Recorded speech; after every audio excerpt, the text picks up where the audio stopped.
5, 4, 3, 2, 1.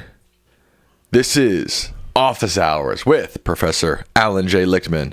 Say what's up to the people, Dad. Hey, welcome to our audience. One of my favorite things, answering your questions.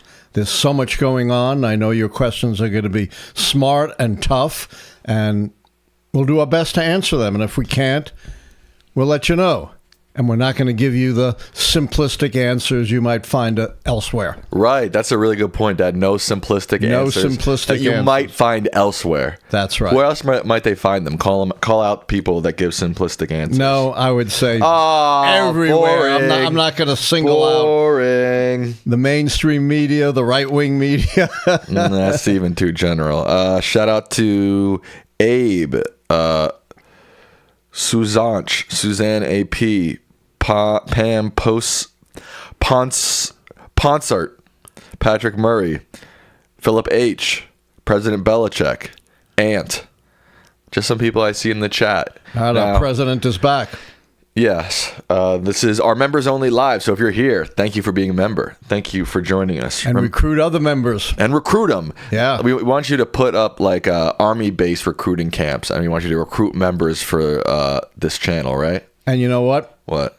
Being a member of this channel is a lot safer than being recruited into the armed forces. That is true. If this is your first office hours with us, it's a pretty chill vibe. We're just hanging out, answering your questions. It's like the second half of Lichtman Live, essentially. Right, Dad? Correct. Exactly that. Exactly what? Exactly that. Oh, exactly that. Okay. How you feeling today? Anything? How's your shoulder doing? It's doing great. No pain. 2 more weeks and I'm off this damn thing. Freedom. All right. You ready for our first question? I'm always ready. $10 donation from Jim Blowers. They say, is Donald Trump a sociopath?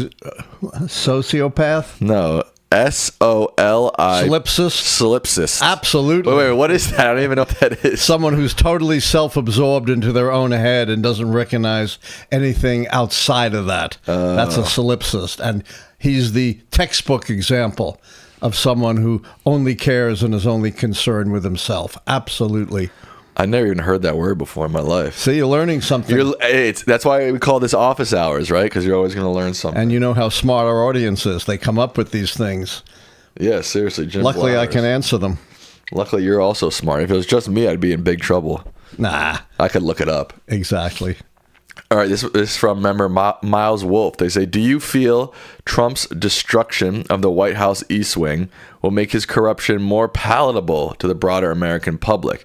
Do you think it's a political gift to the Dems? You know, that's an interesting point. Yeah, there's so much corruption, and it's so out front and so brazen that it's hard to believe that anyone who cares about their country, cares about truth and honesty, is not appalled by Donald Trump. But I do think the destruction of the East Wing is a gift to Democrats and may bring some of it more home because it's visual, right? Yeah, it's very visceral and visual. It's very visceral. You can see the absolute destruction. To what end? To stoke his vanity. Right. You know, just like his gold office and gold conference cabinet room. He just wants to take on all the trappings of a monarch. You know, he's like King Louis XIV. I am the state. I am the king. And I deserve every trapping of royalty, even though, you know, he's done nothing to earn any of that, but neither do the kings. We'll have a video coming out on this tomorrow that'll be more in depth. But I do wonder I don't know if people will grasp the corruption that's underneath what's happening on the East Wing. They might see the destruction of the building and kind of say, like, what's happening? He's building this golden ballroom? That seems kind of ridiculous. But there's a lot of sketchy stuff happening underneath that you should watch tomorrow on our video. Absolutely. Should I give him a hint? Give him a hint. The hint is he says, it's okay because I'm not taking taxpayer money. I'm taking donors. And guess who those donors are, Sam? Mega corporations. And wealthy individuals, all of whom either are doing business with the government, or at least most of them, or are benefiting from various kinds of government policies or don't want to be in Donald Trump's crosshairs, interfering with their pursuit of money. Donation from our good friend Philip H. He's a good buddy. They say, do you think Trump will be ignorant enough to cut food stamps November 1st? 1/4 of grocery store chain revenue comes from EBT. So hell, have billionaires and the people screaming at him.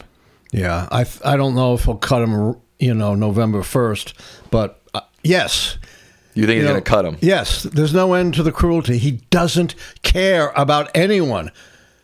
Maybe some of his rich friends, but he certainly doesn't care about ordinary Americans and certainly not care about struggling Americans, or he wouldn't be willy-nilly firing people as best he can or adopting policies that, make people who are struggling struggle even more than they are. And, this has been his whole MO, his whole life. We've talked about this before. He doesn't build low-income housing or affordable housing for the middle class. All his developments are for the very rich and do nothing for 99% of us. Right. Our good friend Patrick Murray says, Japan just elected its first female, most far-right, most nationalistic prime minister ever. Should Japan have their own military? Well, it's not for us to say whether Japan should have their own military. I'm a little surprised they elected a woman. Not surprised, they elected a far right-wing woman. I'll tell you a little story. Many years ago, we were in Japan. We were in Kyoto, and I was lecturing at Doshisha University, and your incredible athletic mom was lecturing on women's rights. And it was a bunch of women and one guy. And the guy says, "Why should we listen to you? Women are stupid and weak." And your mom says, "All right, you think that? Let's take it outside." And he totally deflated. Chicken. Chicken, a taco. Bok, bok. Bok, bok. Oh, that's it. And the women in the room loved it. So, for a long time, Japan has been, unfortunately, something of a chauvinistic society. Yeah, I think it's more conservative than people think. People think really of Japan as this technological wonder, which it sort of also is and isn't. Like, apparently in Japan, people still, use pagers and fax machines. So Japan's a little bit of a sort of a country of contradictions. Contradictions, yes. Yeah. More conservative than you might think. But apparently this new prime minister is the most conservative they've ever even elected. Yes, very right-wing. Right. But don't forget also they were a feudal society. Prior to World War II, they were an imperial state. So a fascist society until the end of World War II. Yeah. And it was only, tremendous intervention post-war by the United States that brought them around into becoming a thriving economy and thriving democratic state. An $80 donation from George Politis, man. Thank you, George. So I know you've been donating a lot. We really appreciate that. It really helps us. A lot goes into these shows. They say, Professor, I think Donald Trump is a sociopath. Many monarchs were sociopaths. Absolutely. You think he's a sociopath?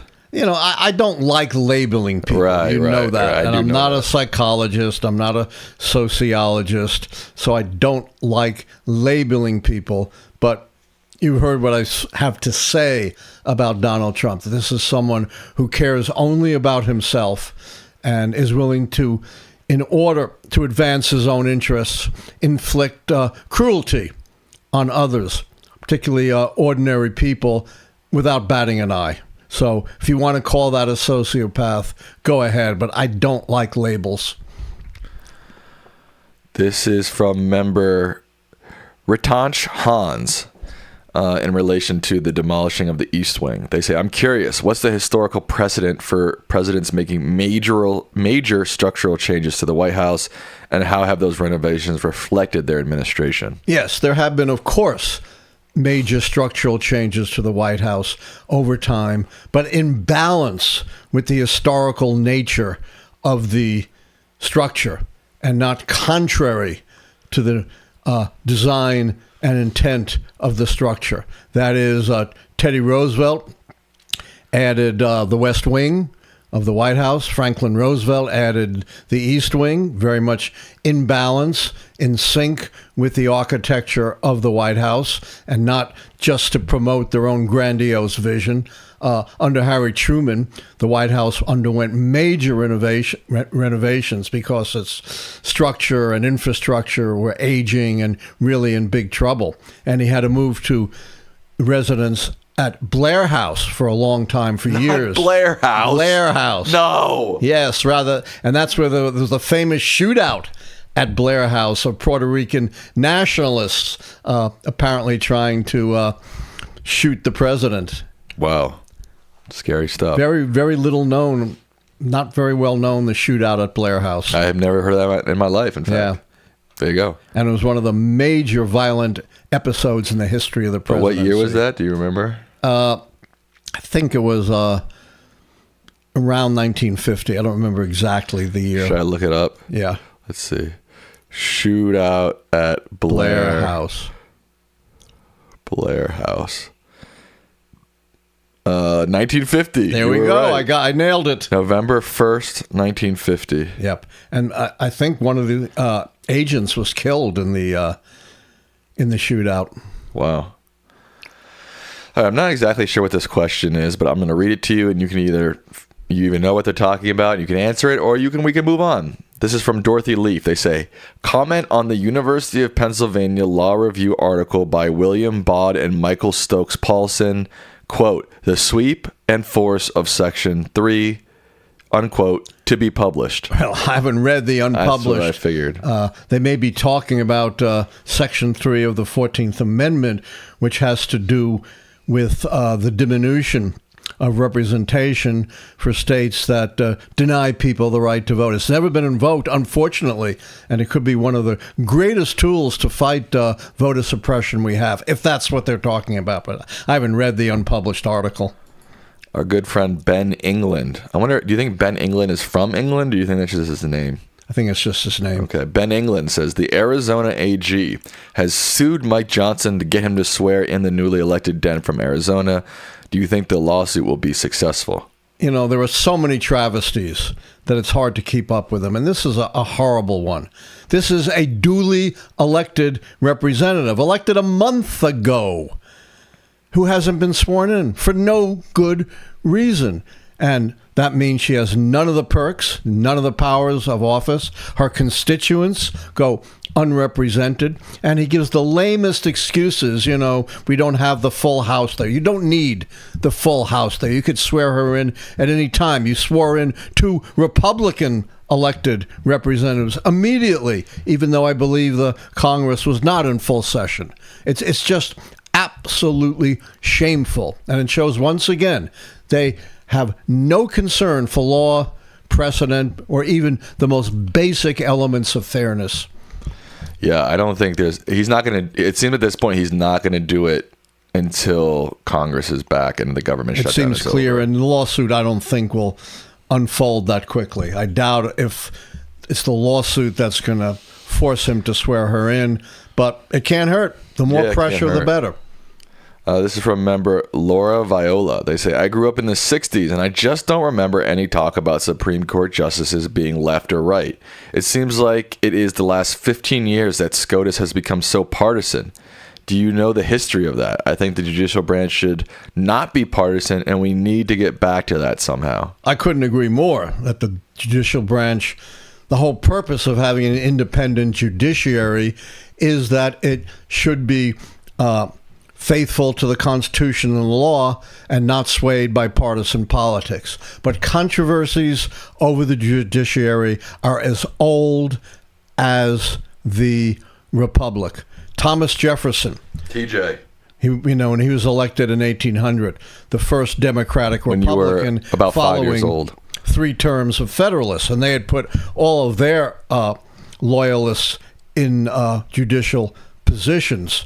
And Thomas Jefferson tried to use the tool of impeachment to force them out. He did succeed in impeaching a very old and probably somewhat demented district court judge. And then he tried to impeach a Supreme Court justice, and it didn't work. Franklin Roosevelt railed about the conservative Supreme Court. He hadn't made any appointees as of the mid-1930s, and it looked like they might be overturning the pillars of the New Deal.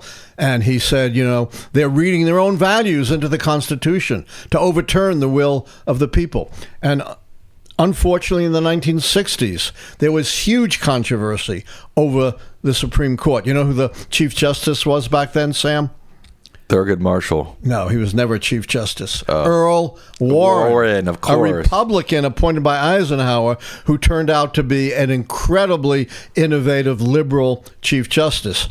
Under his watch, we got Brown versus Board of Education, which ended legalized school segregation. We got the right to counsel for indigent defendants.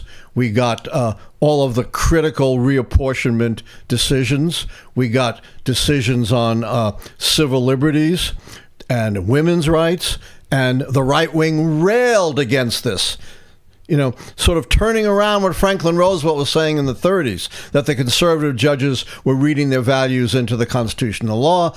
Right-wingers charged in the 1960s that the Supreme Court under Earl Warren was reading their values into the Constitution, making all these liberal decisions. There was even a big push to impeach the most liberal, supposedly, of the justices of the time, the great Justice William O. Douglas. So controversies over the so-called partisan tilt of the court are as old as the Republic. But the bottom line is, justices should not be political partisans.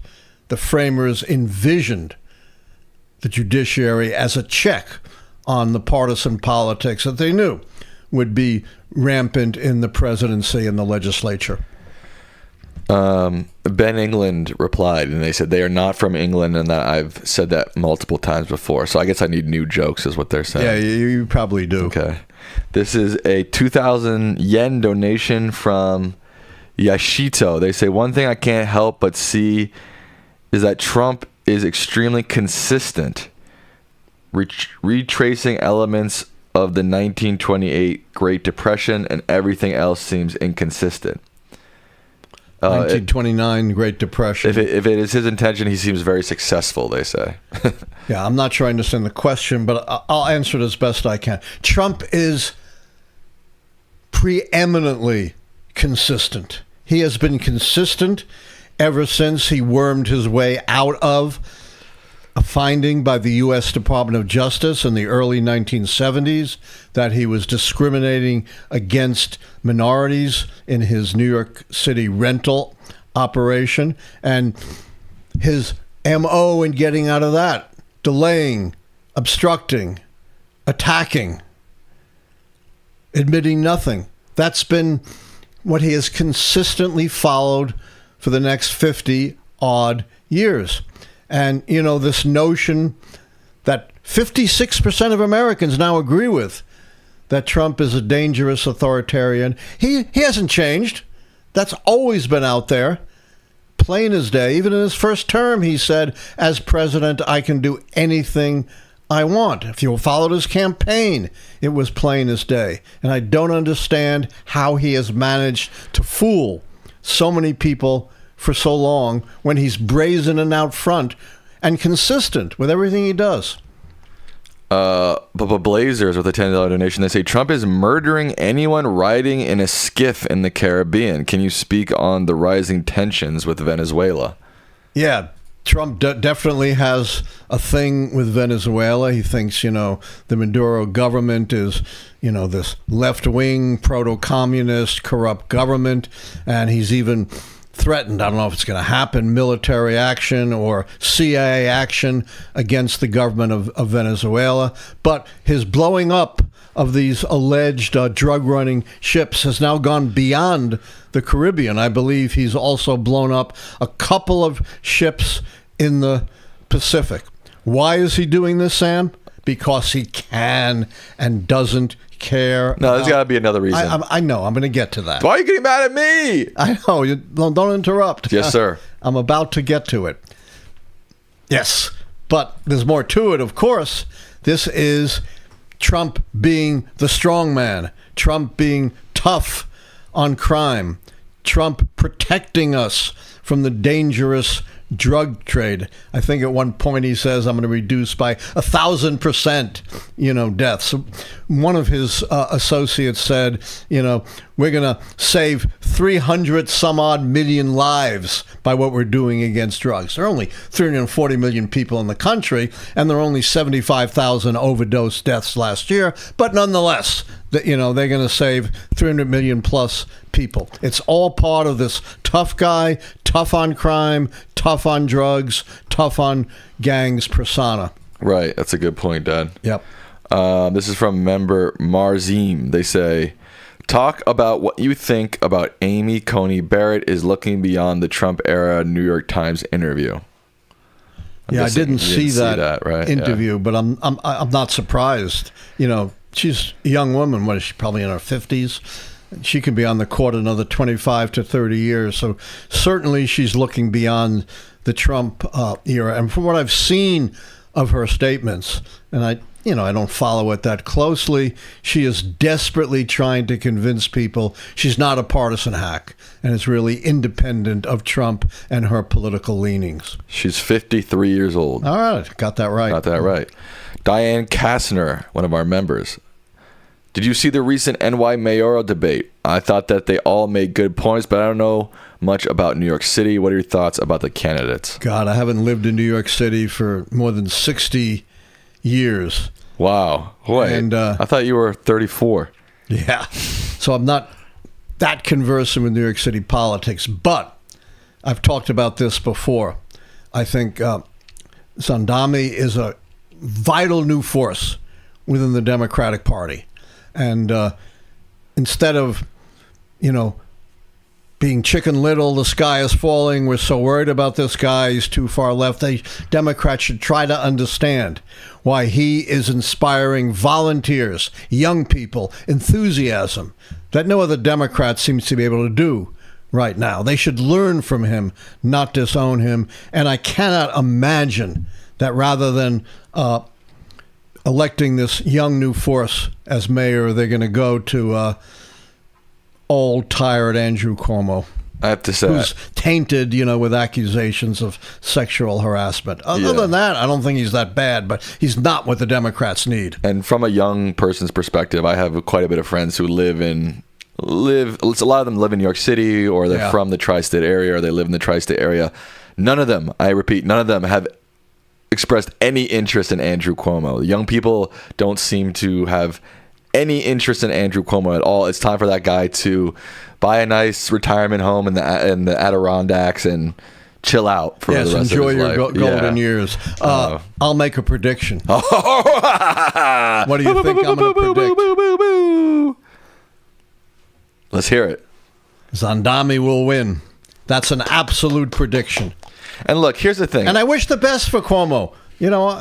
Yes, go have a nice golden years retirement. And here's the thing. Look, I don't agree with every policy that Mamdani has put forth. I think I don't either. I think some are unrealistic. I think some are just not that good ideas. But the vast majority of his positions at least align in some sort of progressive angle, right? So again, you don't have to agree with him or think every policy that he puts forward is the best, but he's clearly the leading progressive candidate in that race. There's a famous saying in politics. Uh-oh. If I'm a candidate and I have 12 positions, and if you agree with 8 or 9 of my positions, you're a genius, and I love you. But if you agree with all 12 of my positions, you need to see a therapist. That's a good one. Yeah. This is from member Barbandry. That's a pretty interesting name. Great name. I love it. We have so many interesting names in our crew here. No doubt. There are so many things that this administration is doing with apparently no congressional oversight or permission. I'm reading this with their caps and their exclamation marks in mind. And that's well done. This is unprecedented, I think, especially demolishing the White House wing. Nothing is made public, like his medical records. Has there ever been a previous president or administration that has been such a secretive bull in a china shop? Once again, whatever Trump says is the opposite of what he does. He claims, we're the most transparent administration in history, yet they give out no useful information. Yet Trump talks a lot, but, most of what he says isn't true or is non sequiturs. It's not real information. Basically, the Pentagon, one of the most critically important institutions, the darn military, has shut down any information. Reporters can't report anything other than what we let you report, which is why even conservative outlets have abandoned the Pentagon. They've now said, military commanders and civilian officials, they can't even talk to Congress without clearing it first with Hegseth. It's unbelievable. And look at these extrajudicial killings. It's serious. People are dying. And what kind of information have they given us to prove that these are drug-running ships? Blurry pictures. Yeah, exactly. Blurry pictures which show you nothing. And not to mention how desperate they are to shut down any information about what was going on with Epstein and his sex trafficking rings. And we can go on, but it's the least transparent. You really would have to go back to the Nixon administration during the Watergate scandal to find anything comparable. Comic Fan keeps donating $5, so I'll read it, but I don't think their statement is factual. They say, if you believe Trump is the culmination of conservatives, then why did 200 former Republicans in Congress endorse Harris?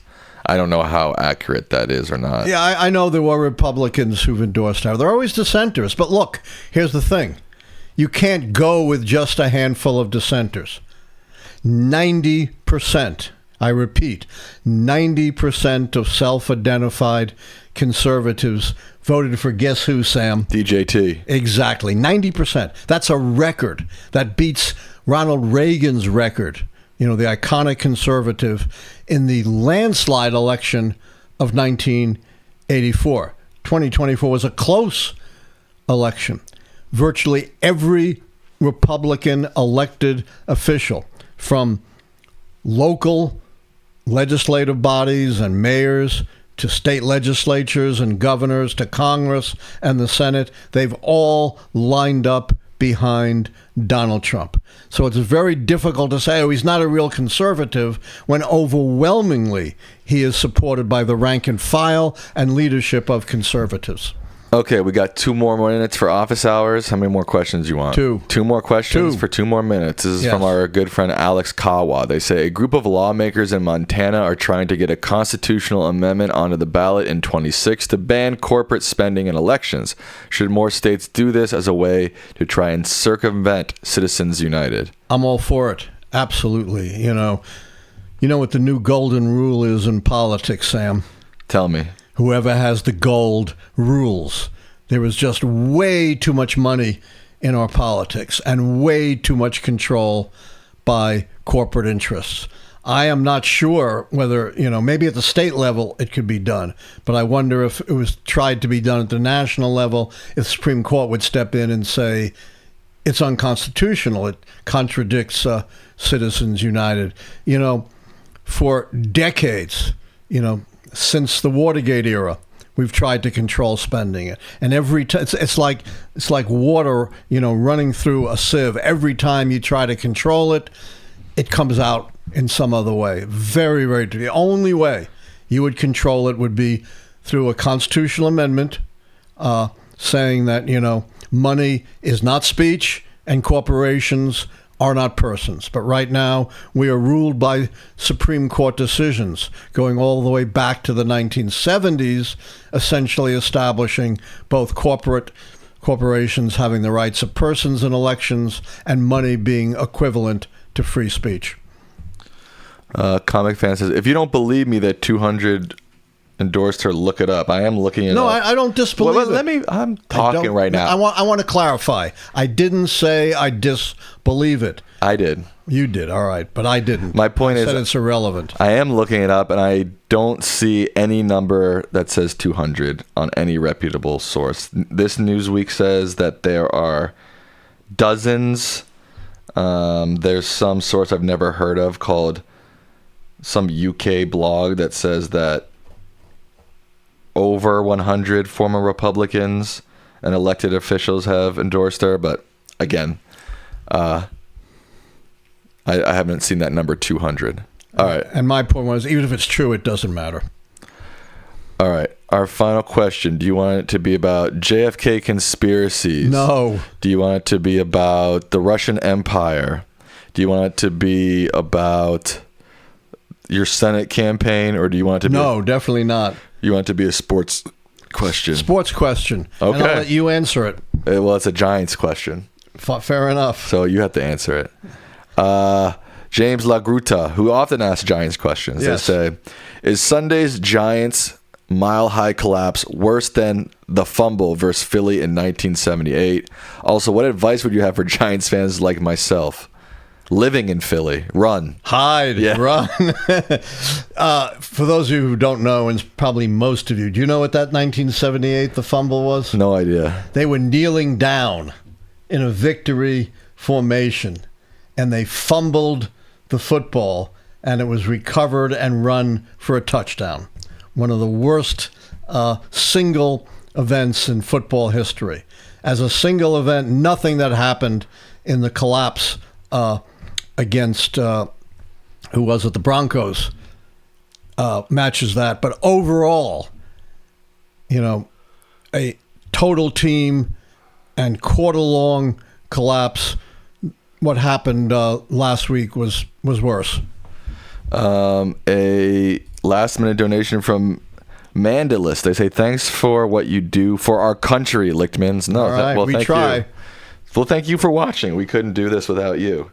All right, with that, we will wrap up office hours for this week. The week of, today's the 21st, October 21st. Dad, what are your final words to the people? We love these office hours. You guys ask phenomenal questions. Try to recruit more members to show up, and we'll do our best to answer as many questions as we possibly can. And in the meantime, check out our posts. I'm not sure. I don't know if anybody's tried to gift a membership. I don't know if what gift happened to gifts now that everybody's a member in this chat. I'm not sure. We'll figure it out. I want to give shout outs to Michael Yu, Karen Strickler, Patrick Murray, here for today, Philip H., Andy Haas, Susan. Like, share, subscribe. Don't forget that. I mean, I'm sure most of you are subscribed if you're a member. So. And let me say... It's the 23rd, not the 21st. I made a mistake, Dad. In 2 weeks, a little less, this will be off. Whoa! Yes, I can't wait. A week from next Wednesday. Thank you, Abe. Thank you, Susan Clark. Good night, everybody. Good night.